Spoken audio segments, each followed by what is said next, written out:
کیا سورہ کوثر پڑھنے سے رزق بڑھتا ہے؟ اس سوال کا جواب اس ویڈیو میں بتایا گیا ہے، مکمل دیکھ لیں۔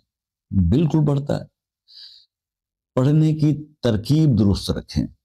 مختلف لوگوں نے اس کو، مختلف بزرگوں نے مختلف حساب سے پڑھا۔ جو جس بزرگ نے جس سلسلے سے وہ بلونگ کرتے تھے، انہوں نے جو ترکیب بتائی اس ترکیب کو فالو کریں، اور انہی کے بتائے ہوئے رولز کے مطابق آپ جب عمل کرتے ہیں تو 10 ایفیکٹ ہوتا ہے۔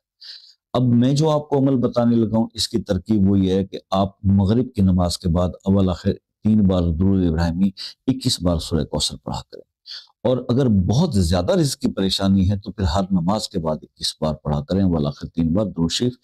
یار سوا مہینہ تو کر لو، دیکھو رزق کیسے بڑھتا ہے۔ جو لوگ یہ کہتے ہیں کہ سورہ کوثر پڑھنے سے کیا ہوتا ہے، بہت کچھ ہوتا ہے۔